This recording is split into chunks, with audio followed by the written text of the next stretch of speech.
Hi everyone, welcome to my review of Tom Ford's Nocturnal Animals in 2016. So, here's the Blu-ray, and it's another rewatch. I think actually I watched this in January this year for the first time, and yeah, I've been really looking forward to seeing it. Amy Adams, great actress, one of the best working today. Jake Gyllenhaal, I think is one of my favourite actors working today. He's absolutely stunning, especially in Nightcrawler, Throwback Mountain, those ones. He is just exceptional in, and yeah, just overall a great actor, of course. Prisoners as well, it's just brilliant, and yeah, this film always intrigued me. I've heard it's a lot of people don't like it. It's a very divisive film, I will say that, and I did have some doubts when going in, but wow, this film just absolutely exceeded my expectations, and Tom Ford, written and directed and produced by Tom Ford. I've not actually seen any of his other films yet, and yeah, I just looked forward to see what he does next as well. But yes, this film is stunning, and wow, I could not recommend it highly enough. This film, it just completely blew me away, and watching it again, on Saturday, just reminded me just how masterful it is. It really is. This film, very, very, the plot will not kind of give away anything. It's very much, it's an ambiguous film, and a lot of people won't be happy with the nature of the way that it's told, the story, and the way that it does not, it doesn't hold your hand, and it doesn't give away everything at the end. No, and it kind of explores art and storytelling in general. You could say, and in that sense, it's actually kind of makes sense that it's kind of ambiguous, and it doesn't really tell you. It doesn't tell you directly what is the case. A lot of things in the film, but basically, this art gallery owner, Susan, played wonderfully by Amy Adams, in a modern day is basically she's not happy with her life, and she receives this book basically by one of her ex-husbands, and Jake Gyllenhaal, of course, Edward. And yes, basically, she starts reading it, and it's basically there's the two parts of the film, the modern day, and then you've got some flashbacks as well. But the main bulk of the film as well is basically this story that is taking place. Now, it's she slowly starts to realize, of course, and this would be basically saying, the synopsis. In terms of it's said, online everywhere you look, that she starts to feel like it's similar to what happened with them. Basically, some of the stuff that happens in the story. But really, again, that does not. It could be up to your own interpretation. As in, how is if this is actually real, if this has happened, in some ways, and what is actually going on? Is it all fake? And sort of stuff like that. The answer's never really, it never really gets fully answered. So it's up to your own interpretation, and it is very ambiguous. But yes, basically, she reads this book, and she feels a lot from reading it, and you see loads of flashbacks with her and Jake Gyllenhaal, but mainly the main bulk of the film is this story, and it's basically this story is basically a western and a kind of a revenge, like a revenge western, really, and kind of very reminiscent. Reminds me a lot of No Country for Old Men as well, actually. It's a thriller, a very shocking one at that, and it's basically a revenge, and yeah, basically it's a shocking film, but wonderfully human, and yeah, Jake Gyllenhaal as Edward, mainly in the story, he is exceptional in this film.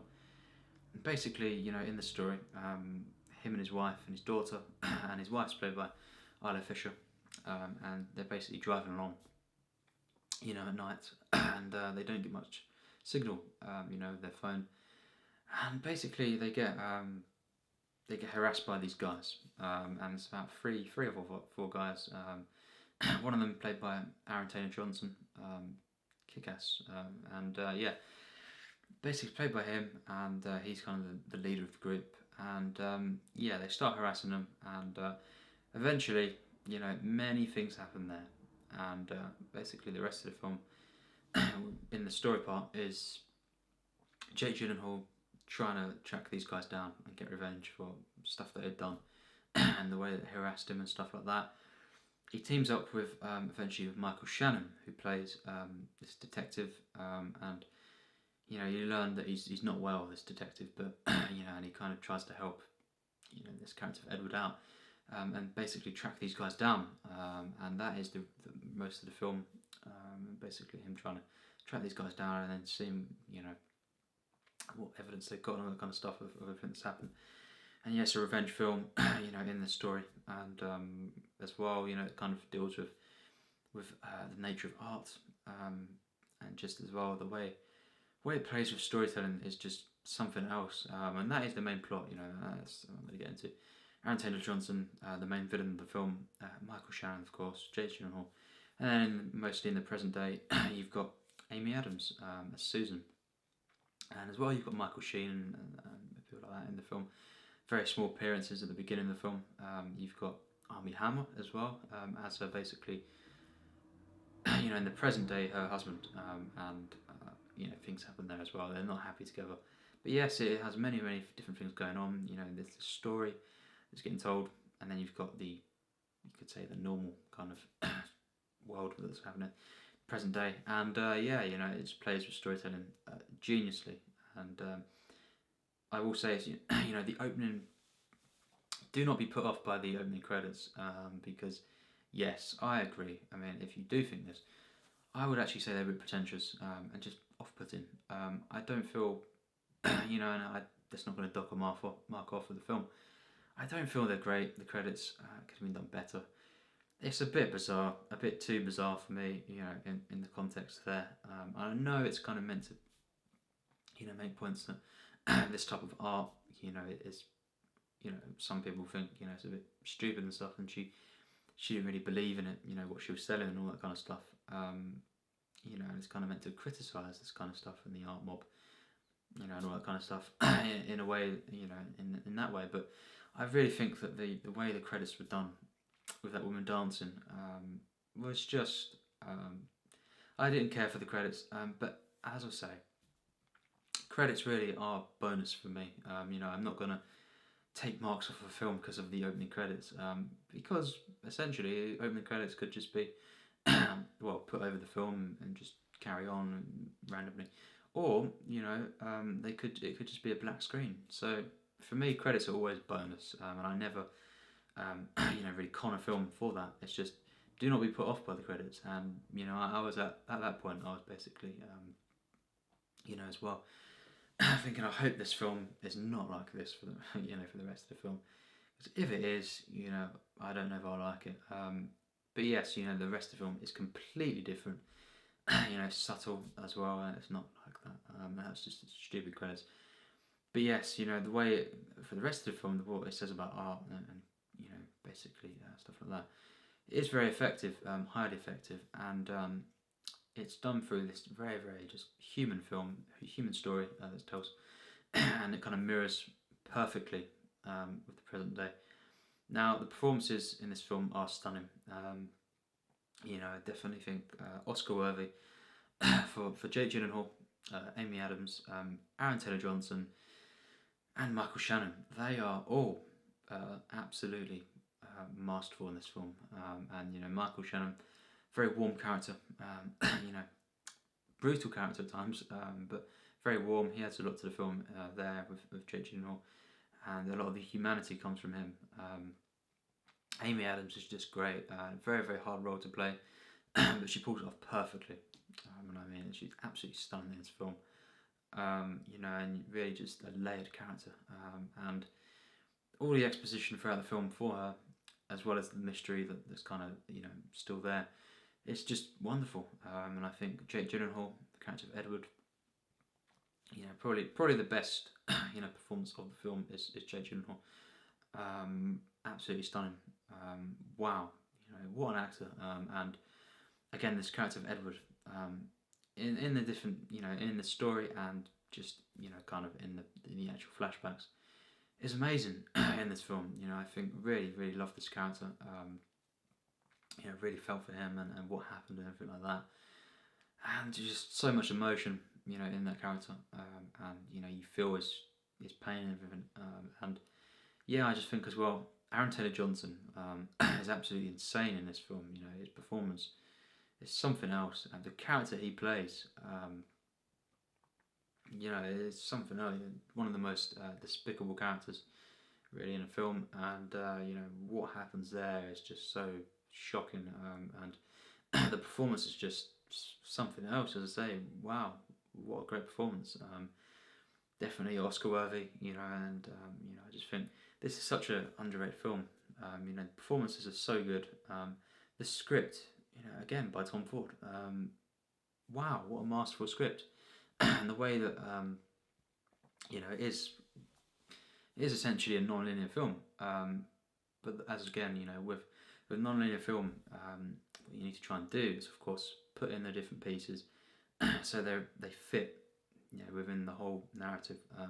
And it's sometimes very, very hard to do that and still have the momentum that goes between the different scenes. You know, when you've got the different pieces in different ordering, but it manages to pull it off perfectly. And of course, still the focus of, you know, mainly these two different storylines. They are basically in order. It's just that they're all kind of jumbled, you know, muddled in that sense. But they always add the momentum to the next scene, and the mirroring that goes on between the two different, you could say, narratives, just works perfectly. And you know, it's just stunning. The contrast of colour tones as well, and all that kind of stuff, and just the kind of atmosphere between the two different kind of time periods is so good. You know, it just meshes perfectly. Again, you know, very, very hard to do, but he manages to pull it off perfectly. And Amy Adams as well, the performance, you know, matches that tone perfectly. And then, you know, Jake Gyllenhaal kind of plays, you know, two different characters, you could say. You know, the way it's changed as well by what happens. You know, just stunning, very, very performance with such range, as well as emotion. And you know, just all the characters in this film, even the minor characters, are also memorable. It's so great. And I think it's just, what a gripping film, you know. But it's just thoroughly human, very spiritual as well. I might add, and just masterfully crafted in every single sense. Really is a perfect film for me, actually. Apart from the credits, but again, I don't really, you know, can't film for the credits. You know, it's just kind of, if it's great credits, the way they're done, you know, kind of like, you could say something like 2001: Space Odyssey, something like that. You know, just kind of add to the film. But if they're not, you know, if they're basic or if they're not great, then it doesn't really affect my, you know, experience. I was just, you know, it is obviously something that I didn't really see what they, you know, connected. And it did, you know, it did make me think at the first time I saw it, you know, I hope this film is going to be like that. But basically, for the rest of the film, you know, it's just got masterful subtlety. You know, the performances are so good. You know, the script is just wonderful, and really, really, you know, a film that really makes you feel a lot. At least it did for me. You know, I loved all the characters really, or, you know, the villains. I kind of was always compelled by. Again, very complex character that Aaron Taylor Johnson plays, and it's someone that you do hate, but always compelling when on screen. And just absolutely loved this kind of detective storyline that happened with Michael Shannon. I just think it's very, very satisfying in many areas. But again, the actual, of course, the ending, I will say, you know, and the way that it doesn't explain a lot of things. Well, of course, a lot of people won't be, you know, too impressed by that.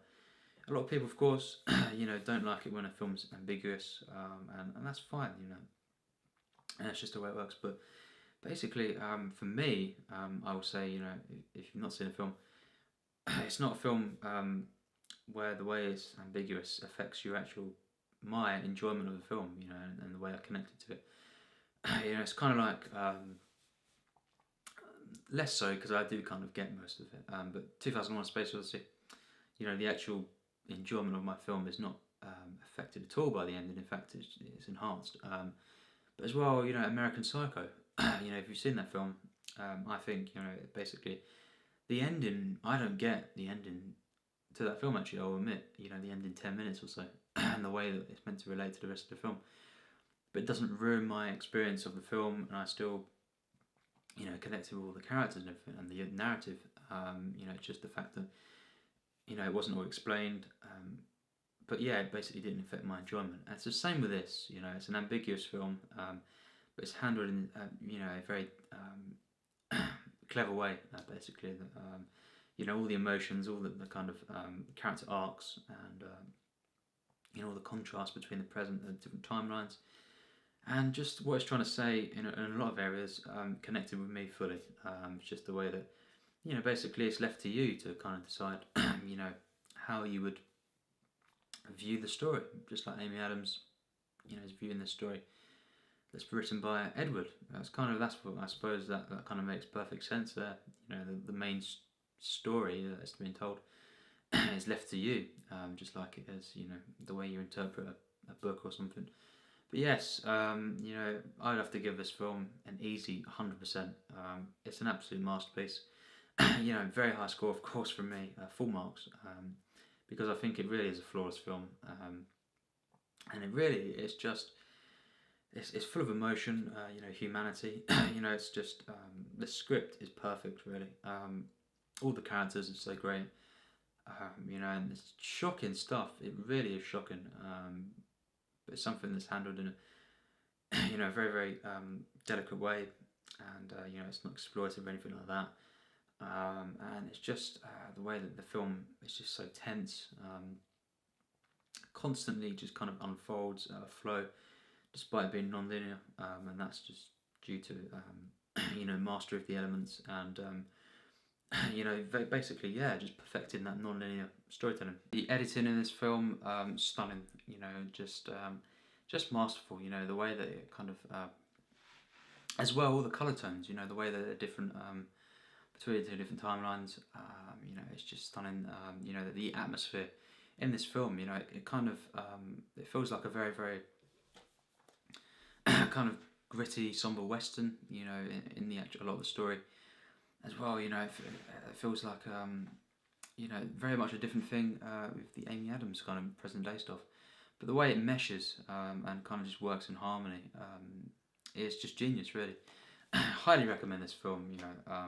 For me, it's a masterpiece, definitely. And maybe the best Amy Adams film, actually. Not the best Jake Gyllenhaal film. That still goes to Brokeback Mountain without a doubt. Nightcrawler. I think Nightcrawler could be better than this, actually. Yeah, it probably is for me. But yeah, it's just still a masterpiece. I think it's an absolutely stunning film. Everyone involved perfect. As I say, Michael Shannon, once again, wow, just an amazing actor. Of course, really, I first saw him in Boardwalk Empire, and he's continued to be in some absolutely stunning indie films, as well, of course, as bigger films. And it was in Man of Steel, and so it's Amy Adams, of course. Yeah, I don't like that film, but yes, he's been in some great stuff. I can't wait to check out The Shape of Water. But this film, stunning, and it's just masterfully directed and written, performed, and again, as I say, has that spiritual feel, to the film as well, which is great, and it is ambiguous, but it just kind of adds to the kind of mystery to it all, and the unique feel that it has. But yes, this film, highly recommend it. Give it a watch, and yeah, I hopefully you won't be disappointed. And a film that a lot more people should see. Definitely check it out and see what it's like, because it's quite an underviewed film compared to a lot of ones that came out around the time, and I just think it's a masterpiece. So yeah, thanks for watching my review of Tom Ford's Nocturnal Animals.